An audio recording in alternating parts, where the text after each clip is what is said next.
up, everybody? Dan here with Dan and Sarah Makers. And a little while ago during my Tool Tuesday where I talked about Roto-Hammers and the types of bits Roto-Hammers have, I said I would do a video on fastening things to concrete.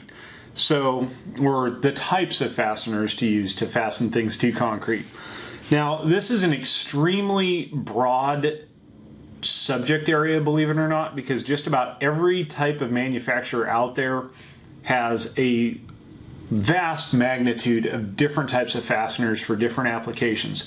Whether you're hanging mechanical systems or unistrut or a picture frame or handrails for a banister, I mean, just about everybody out there makes something for attaching things to concrete.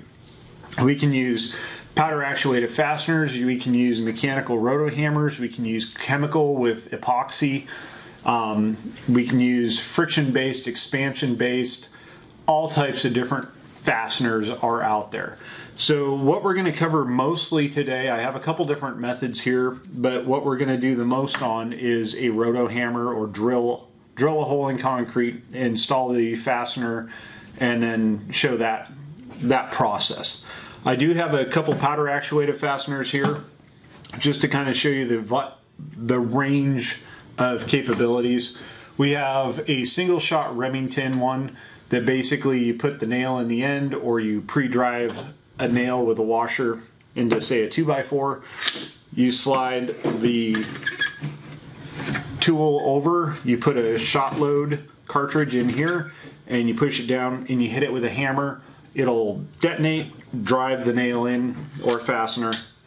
And that's a pretty inexpensive method. This one's made by Remington. I believe DeWalt now has some that are sold at Lowe's. Now the high end of this whole system would be one of these Hiltys. I just found out that they now make this version, or they actually don't make this version anymore. They make a new one with Bluetooth compatibility to let you know when your drive pin's worn out, when you need to service it and change out certain components. I don't think I need my cell phone hooked up to my powder-actuated fastener.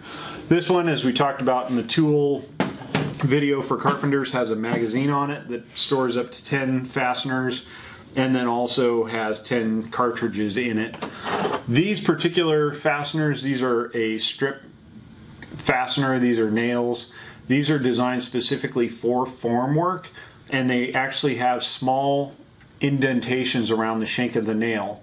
So if you nail down a 2x4 to concrete for, formwork, you can come through with a hammer, smack the side of it, and it'll actually shear off at that indentation instead of trying to pull them out of the concrete. So they're a lot easier to strip the forms and get rid of those little nail heads. So that would be the powder-actuated fastener side of things, which we're not going to get into in this video too much. The next one, which we will focus on, and like I said, using anything other than a real roto-hammer is kind of a waste of time and a study in futility, in my opinion. The two most common sizes that you're going to see for small fasteners are going to be a 3/16 inch diameter and a 1/4 inch diameter bit. So I've got a couple of those two bits here. For the types of fasteners, we have basically here, these are all temporary fasteners, which would be really good for formwork. They have these screw type, which actually cut a thread into the concrete after you drill a hole. They have large ones. This is by no means the largest. They make them much bigger, and this is a smaller one. These are really common for doing larger formwork where you have turnbuckles or tilt braces or something like that, where you need to screw into a slab to support formwork or columns, things like that, plumb them up. So you run them in with an impact wrench, keep them there until you're done, and then basically unscrew them out of the holes. They are reusable, a certain number of times, but that is limited on a lot of different factors. Did you drill right next to rebar, and will the rebar cut these and round these threads off?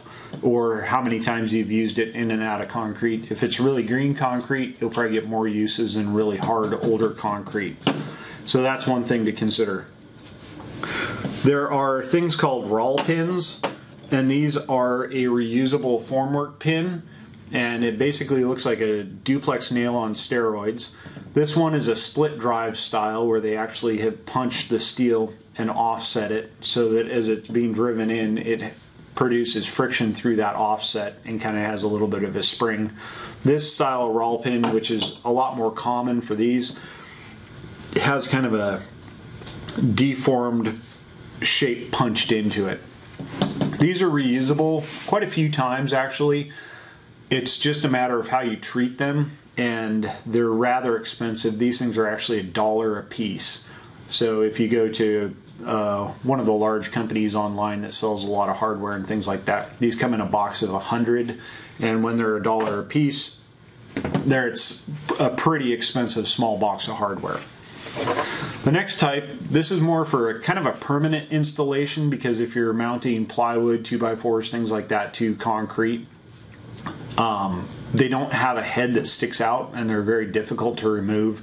Most of the time it's peel the wood away from the fastener and break it off or cut it off with a grinder. And this is a split drive here. So again, it's been punched and the shank of the fastener has been offset to produce kind of a bulb here, which creates friction as you drive it into the pre-drilled hole.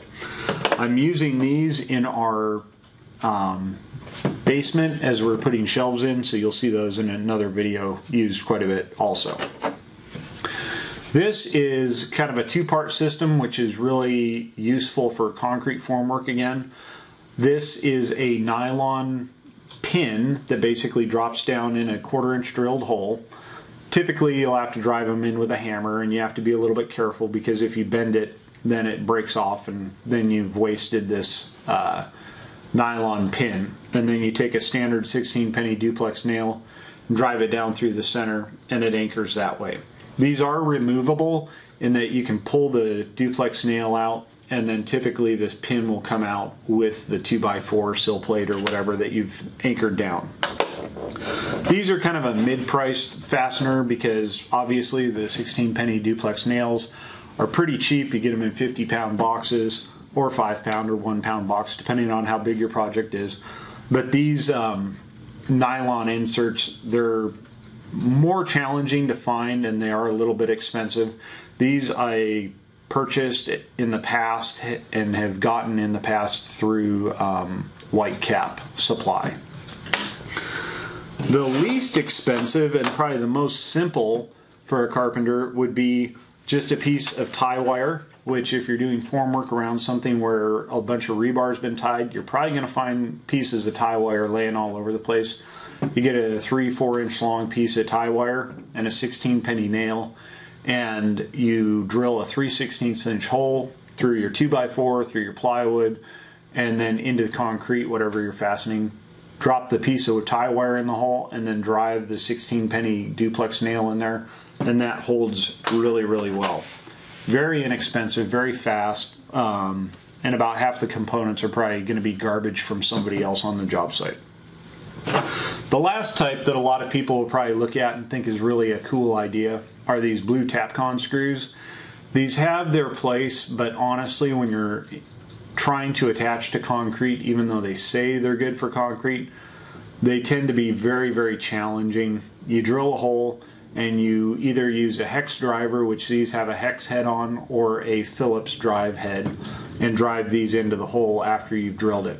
They're supposed to cut their own threads, very similar to these larger screw-in bolts, but I have a lot of trouble with these either stripping out, rounding over the threads, or just the shank of the screw itself snapping off before it ever gets driven to full depth. They also have a pretty small head, so they don't have a lot of clamping force if they do successfully drive in.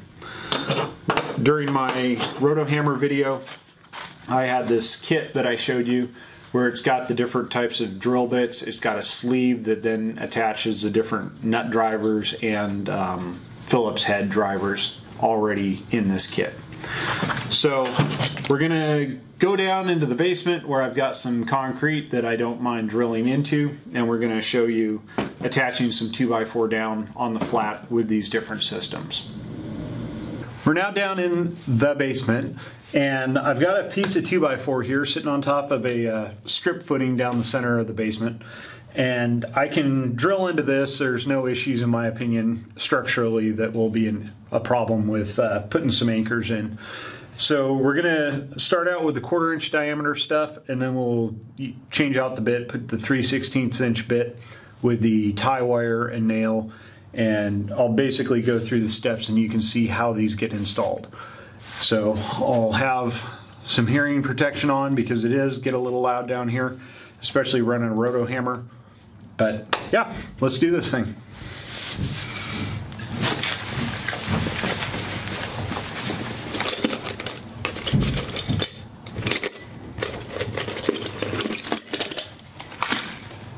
I'll start out with the rawl pin and then I'll move on to the split drive. So these are both deformed metal shanks on there. Wanted to focus on my face, not the pin. So this one's bent, and then this is a split drive where it's actually been split along the sides and deformed that way. So we'll go ahead and install these. I've got a 1/4 inch bit in the Roto-Hammer. I've got it on the hammer drill setting, and we'll go ahead and put one in on either end here.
So the next type I'm going to install is this plastic sleeve with a 16-penny duplex nail. And these are the ones that are a little finicky to drive in without them bending or breaking. But we'll go ahead and do that.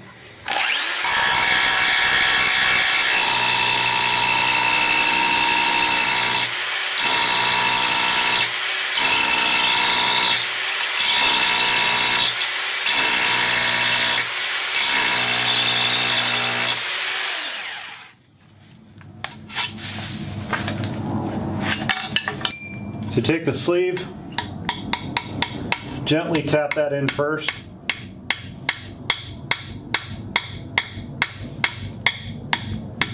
Kind of bottomed out there, which is fine. Most of it's in the hole.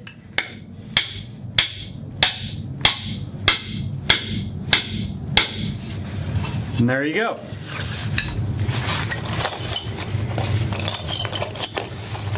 I'm going to change out now to the 3/16 inch bit, and we'll use the duplex nail with the tie wire. And just be careful with the bits after you drill.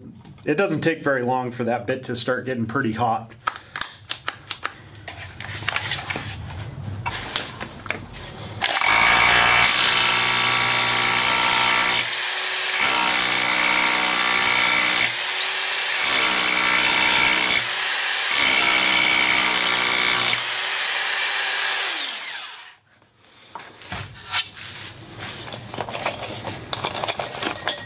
So I'll take the piece of tie wire first,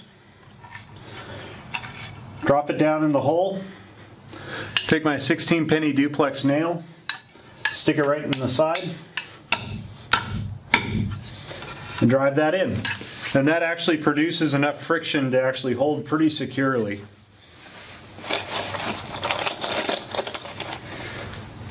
We'll try one of these blue Tapcon screws, which I'm not a big fan of. You can get it to focus.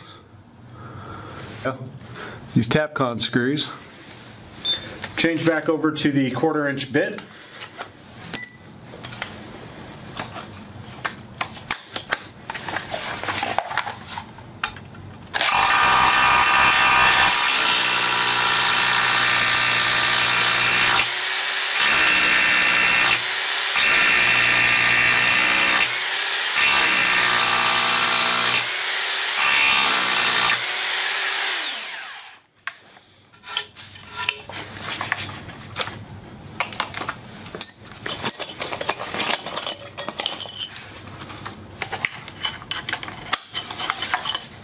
So the 1/4" bit that I was using wasn't the correct size for this Bosch anchor drive system. It wasn't the bit with the hex shank on it. But I went ahead and put one of the other bits in.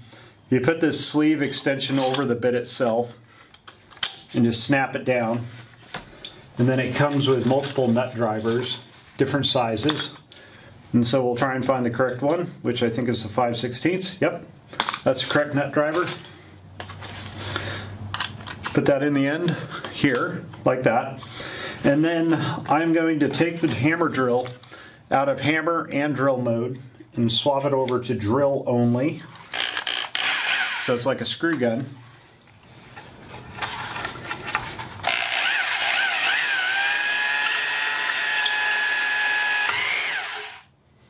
And that is what I'm not a big fan of.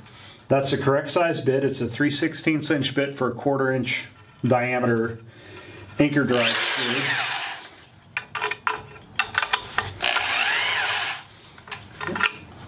And, well, let's see.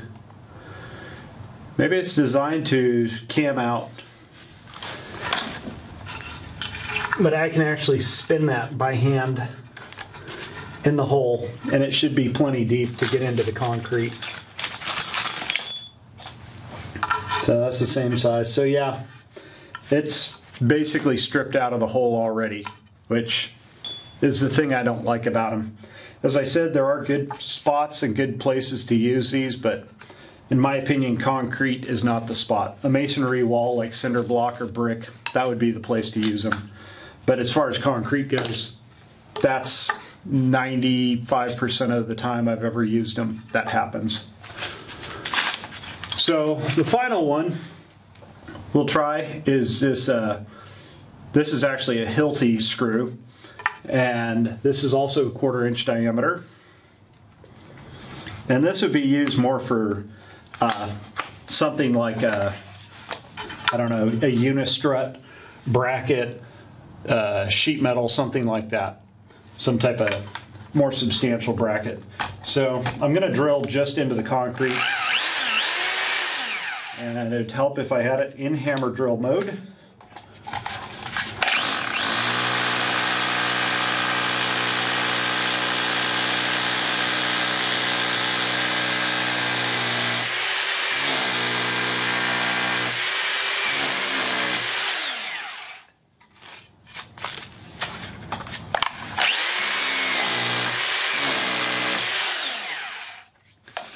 So I'm going to go grab the correct nut driver for this, impact driver, and I will be right back. I got the impact driver, correct size for this particular screw, on my impact driver, the socket, and so we'll go ahead and drive this in.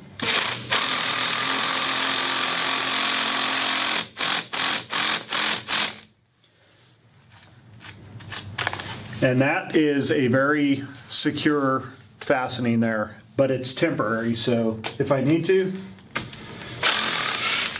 I can run it right back out. So those threads cut into the concrete just enough to get some good holding power.